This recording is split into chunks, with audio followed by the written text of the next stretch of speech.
Donc, je vous parlais de l'émotion un peu anticipée de Didier Deschamps lors de sa dernière conférence de presse. On l'écoute, l'ex-sélectionneur français. Voilà, j'ai reçu tellement de messages, de très très beaux messages. Je vous cache pas, je vais pas pleurer devant vous, même si je pourrais, mais vous savez, c'est la fin de quelque chose qui a représenté ce qu'il y a de plus beau. J'ai commencé, il y en a quelques-uns qui étaient là peut-être, en 2012, en mettant l'équipe de France au-dessus de tout. J'ai terminé dans le vestiaire en leur disant ça aussi. Voilà pour Didier Deschamps, très ému hier, après cette dernière conférence de presse. Parce que oui, conférence de presse, parfois il était piquant, il n'était pas toujours... Une conférence de presse, c'est un moyen d'être en lien avec ceux qui regardent, vous, évidemment. Et le journaliste fait l'interaction. Voilà, ce moment-là. Est-ce que vous êtes ému, Benoît Trémoulinas? Est-ce que ça vous fait quelque chose que la page Deschamps se termine ainsi et que ce soit fini? Oui, effectivement, moi personnellement, ça me touche, puisque c'est Didier Deschamps qui m'a donné ma première sélection, qui a eu aussi confiance en moi. J'ai vu aussi, j'en ai parlé la dernière fois, son management auprès des joueurs qui est très très bon. Voilà, on le voit assez froid lors des conférences de presse, mais je peux vous dire que c'est tout le contraire lorsqu'on se retrouve au château à Clairefontaine, où il y a toujours une petite blague pour tout le monde, où il n'hésite pas de temps en temps à prendre 1, 2, 3 joueurs en individuel pour discuter, voir comment ça se passe, faire un petit peu l'état physique de chaque joueur. Il a un mot pour tout le monde, c'est ça que j'aime bien avec Didier Deschamps. C'est pas que les 4, c'est tout le monde. Donc forcément, oui, c'est une page qui se tourne, c'est la fin d'un cycle. On peut aussi le juger sur ses trophées. Il gagne quand même malgré tout une Coupe du Monde. Il fait une finale, il fait une demi-finale. C'est quand même quelque chose d'assez incroyable parce qu'on ne se rend pas compte, mais les compétitions internationales, c'est dur. C'est très dur d'aller au bout. Souvent, il y a des favoris qui chutent en demi-finale, en quart de finale. Et Didier Deschamps a toujours été proche du bout. Il a gagné en 2018, il fait finale de 2022. Là, il fait une demi-finale. Donc, c'est quand même, malgré tout, quelque chose de grand de la part de Didier Deschamps. Mais c'est le plus grand. C'est le GOAT. On parlait d'Mbappé, GOAT en tant que joueur. Lui, c'est le GOAT des sélectionneurs de l'équipe de France de par sa longévité. C'est incroyable. Ça fait tellement longtemps qu'on l'a. Alors, c'était jusqu'à un moment Raymond Domenech qui avait disputé sur le banc de l'équipe de France le plus de matchs. Il a explosé ce record. Et c'est un monument de l'histoire de l'équipe de France en tant finalement que joueur et entraîneur. Parce qu'il compte en tout, si vous additionnez les 103 matchs en tant que joueur et les 185 en tant que sélectionneur, c'est 288 matchs avec l'équipe de France. Ça représente 31% des matchs de l'histoire des Bleus. Quasiment un tiers. Je ne sais pas si vous vous rendez compte du truc en tant que joueur extérieur. C'est énorme. Il y a eu quand même un Je t'aime moi non plus, à un moment, Émilie Ross. Il y avait quelque chose qui avait... on a cru que ça aurait été cassé. On verra l'histoire avec Candice dans un instant. Et puis, il est là. Aujourd'hui, ça se finit plutôt bien malgré les 2 dernières défaites? Ça se finit bien parce qu'il avait pris sa décision avant et je pense que du coup tout le monde a eu le temps aussi de savoir que c'était sa dernière danse. Donc on a aussi appréhendé la compétition différemment. Et il ne faut pas oublier une chose, c'est que nous en tant que Français, on s'est beaucoup plaint de Deschamps. Mais si vous allez à l'international, si vous parlez avec les supporters d'autres pays, les gens du football d'autres pays, tout le monde nous enviait Deschamps. Vous avez vu comment Tourelle l'a embrassé, Bellingham Il a un vrai respect et surtout, il a apporté un équilibre à cette équipe de France. Il a été un sélectionneur pendant 14 ans, ce qui est très rare. Et puis, c'est, comme Raph le disait, la première étoile, c'est lui en tant que joueur. Et la deuxième, c'est lui en tant qu'entraîneur. Et quoi qu'il en soit, pour l'histoire de l'équipe de France, c'est un monument. Mais il faut toujours penser qu'effectivement, nous, on l'a critiqué sur le jeu. Il nous a rendu chèvre, il nous en a fait baver. Et en même temps, il nous a procuré les grandes émotions. Et Émilie l'a dit, effectivement, on le savait depuis janvier 2025. Il avait annoncé son départ. Voilà, il a très longtemps, Didier Deschamps. Rappelez-vous, nous étions à ce moment-là, quelques mois après un Euro raté. Voilà, les médias comme supporters lui reprochaient en coulisses finalement de confisquer l'équipe de France, mais aussi sur le terrain, de ne pas avoir un jeu très emballant. Et dans un entretien accordé hier à M6, hier soir, il a expliqué ce choix. J'ai décidé que ça devait s'arrêter. Et si j'ai décidé, ce n'est pas pour moi, je vous le dis sincèrement, c'est pour le bien de l'équipe de France. Je ne l'ai peut-être pas dit, je vais vous le dire en toute honnêteté, ce n'est pas pour moi que j'ai pris cette décision, parce qu'il y avait un environnement qui était tellement irrespirable par rapport à moi. L'équipe de France ne mérite pas ça. Façon de dire, Jérôme, je me mets en retrait parce que là, c'est du Deschamps bashing, vous allez faire du mal aux Bleus jusqu'à la Coupe du Monde, mais les soutiens de Zidane, les journalistes qui n'étaient pas emballés par le jeu, nous, on avait été très sévères après l'Euro 2024, et je pense qu'il fallait l'être, c'était tellement une purge. J'arrête parce que je vais abîmer les Bleus. Alors, c'est difficile de parler à sa place, Greg. Non, mais c'est ça qu'il nous dit, là. J'imagine qu'il y a ça, et qu'il y a aussi, de sa part à lui, une forme de lassitude. Et c'est normal. Mais je lis pas ça, je lis pas la. Non, mais je la lis c'est pas, pas parce qu'on le lit pas qu'il le ressent pas. Bah, je trouve qu'il est assez explicite dans son non-dit. Je sais pas. Honnêtement, c'est toujours difficile d'interpréter un peu une déclaration comme ça. Ou... Oui, mais lui qui ne parle pas sais beaucoup, là justement, il explique que honnêtement, il s'exprime sur le fait qu'il ne prend pas la décision pour lui, mais pour préserver l'équipe de France. Et je trouve que le message, il est totalement différent. En plus, pardon, c'est Deschamps qui normalement pèse ses mots. Enfin, on l'a. Il dit pas j'en ai marre ou j'ai fait l'année de trop. Hein. Non, il dit pas ça. Il dit je veux préserver l'équipe de France et le meilleur reste à venir. Il se préserve de ça, mais il préserve l'équipe de France de ça, pas lui. Juste un mot sur Deschamps. Je pense que le joueur et le sélectionneur, on est face à l'un des plus grands bonhommes de l'histoire du foot français. C'est aussi simple que ça. De l'histoire du foot français. On a mis une légende bleue s'en va. Voilà. Donc il a gagné. Tout simplement, il y a 2 Coupes du Monde. Il l'a gagné en tant que joueur, il l'a gagné en tant qu'entraîneur. C'est lunaire quand même. C'est quand même assez impressionnant. Voilà. En fait, et puis il avait la première Champions League d'un club français. Oui. C'est lui qui l'a sous la bouche. Ce qu'on disait tout à l'heure sur Mbappé, c'est qu'on se rendra compte lorsque Mbappé arrêtera des records qu'il a établis. Maintenant, on va se rendre compte, Zidane va arriver, j'espère que l'équipe de France aura le plus gros et le plus grand succès de l'histoire. Mais il faut se souvenir de l'état dans lequel était l'équipe de France au moment où Deschamps est arrivé. Il y a eu la transition Laurent Blanc, mais il y a eu cet Euro raté où la France se fait balayer par l'Espagne en 2012.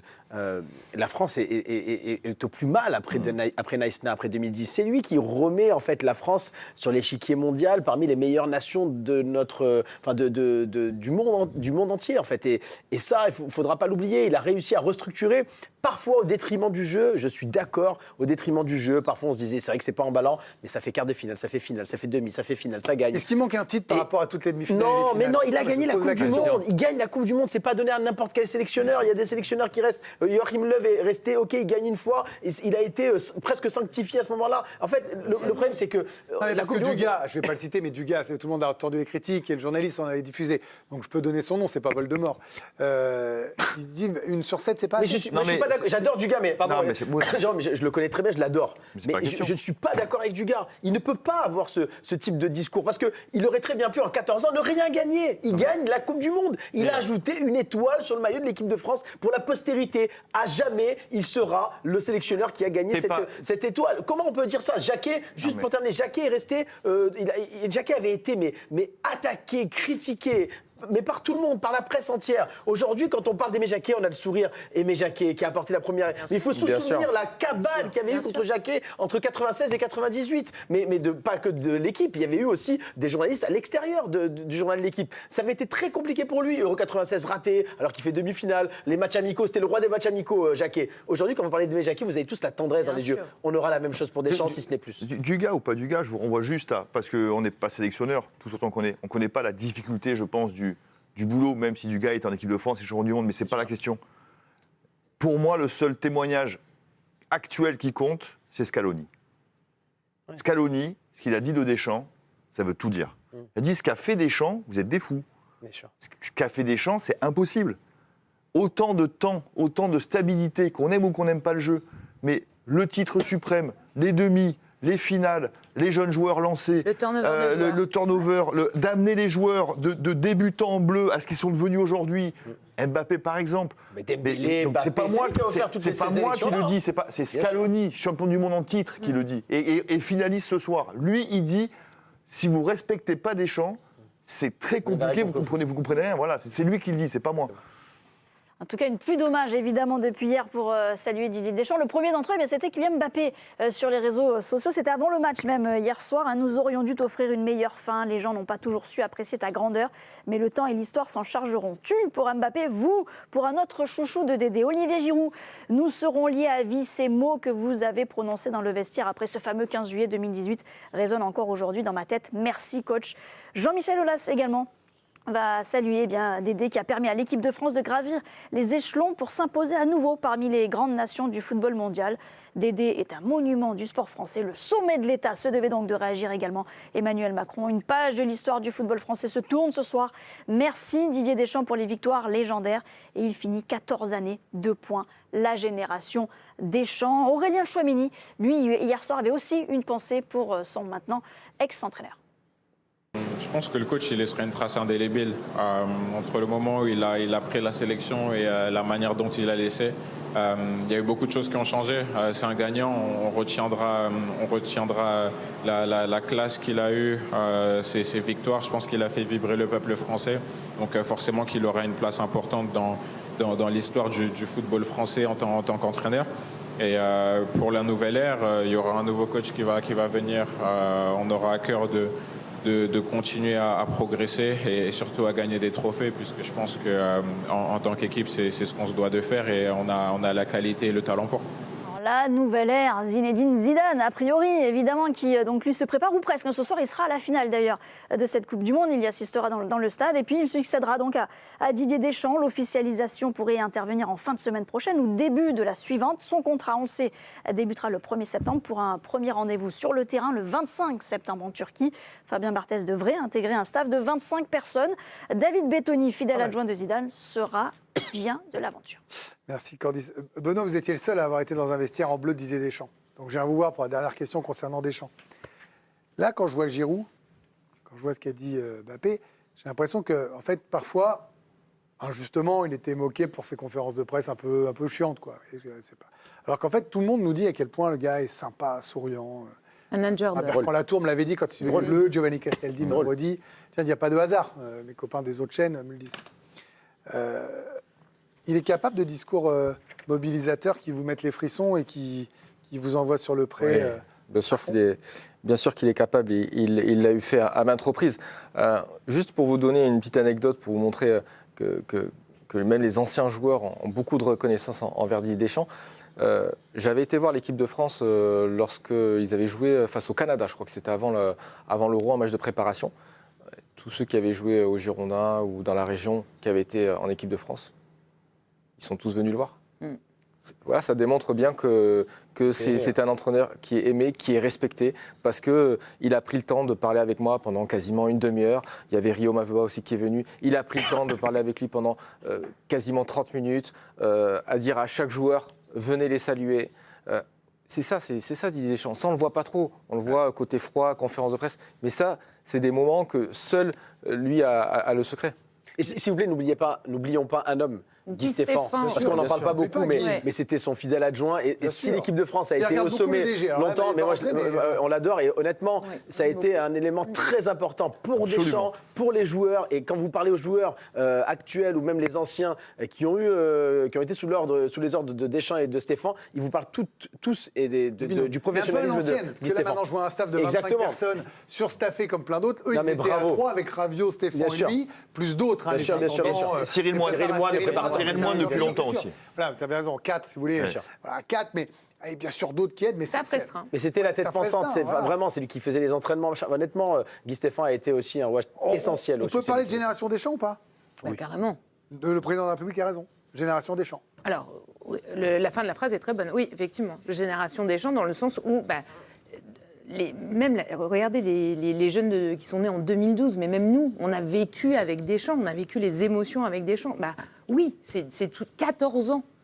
14 ans d'histoire, d'émotions, on restera là-dessus. Mais vous savez ce que je veux dire? Génération, c'est une dizaine d'années, bien sûr. Mais quand génération, ça veut dire que c'est une empreinte. C'est une marque. Ah bah oui, 2 étoiles sur le maillot. Elles sont là. On l'a aimé ou pas, mais il y avait le tampon. Alors maintenant, je vais vous poser la question. Bien sûr. Allez. Votre meilleur souvenir de l'ère Deschamps, votre pire souvenir de l'ère Deschamps et votre joueur de l'ère Deschamps. Wow. Candice, meilleur souvenir de l'ère Deschamps. Je me suis dit bonne chance. Non. Meilleur souvenir. Sélectionneur, 2018. Ok, pire souvenir. Mardi. Ouais. Et le joueur Deschamps, le joueur de la génération Deschamps. Je crois que c'est Mbappé. Karim Benani, le meilleur souvenir, le pire souvenir, le joueur des champs. Meilleur souvenir, France-Argentine, 8e de finale de la Coupe du Monde 2018. Parce que pour moi, c'est le plus gros match, le match le plus abouti. C'était extraordinaire. J'ai vibré comme jamais. Le pire souvenir, le France-Suisse, l'élimination de l'équipe de France. Et le plus grand joueur de l'ère des champs, évidemment Mbappé, mais je le mets dans une autre catégorie. Je mettrais Hugo Lloris parce que ça a été son gardien, ça a été son capitaine. Et sans lui, les succès n'auraient pas été là. Ben, Mon plus beau souvenir, pareil, France-Argentine 2018, avec cette reprise de volée de Pavard, le but de Mbappé, match incroyable. Plus mauvais souvenir, il y a la Suisse, c'est quand même mardi. Mardi, ça m'a quand même assez peiné, et je le suis encore aujourd'hui. Et plus beau joueur sous l'air des champs. le joueur symbole, hein, pas forcément le plus beau. Hein. Moi, il y a un joueur symbole, il y en a peut-être deux, Griezmann et Pogba. Il faut un nom. Vous en choisissez un. Griezmann. Ouais, c'est bien Griezmann. Émilie. Finale 2018 parce que forcément, et pire souvenir, Euro 2024, que j'ai vraiment mal vécu parce que j'y ai cru et donc je suis tombée de haut, pire que mardi là. Et pour moi, le joueur qui représente Deschamps, c'est Griezmann. France-Argentine, meilleur souvenir. Pire souvenir, l'Euro, à 100%. L'Euro, le dernier Euro, là. Une purge absolue. Et Hugo Lloris, évidemment, parce que Euro 2018 sous-coté par beaucoup de gens, et c'est beaucoup lui le titre. Euro 2016. Euro 2016 et Euro 2016, Coupe du Monde 2018, oui. Coupe du Monde 2018. Plus beau souvenir, c'est comme tout le monde, mais je voudrais revenir quand même sur 2013. Il faut quand même se rappeler du match France-Ukraine parce que c'est un tournant dans l'histoire du football français, dans celui de Didier Deschamps et tout ce que ça a amené derrière. Donc l'ère Deschamps, pour moi, ça restera quand même Mbappé. Et le pire souvenir, ça reste quand même le France-Espagne là qu'on a perdu en demi.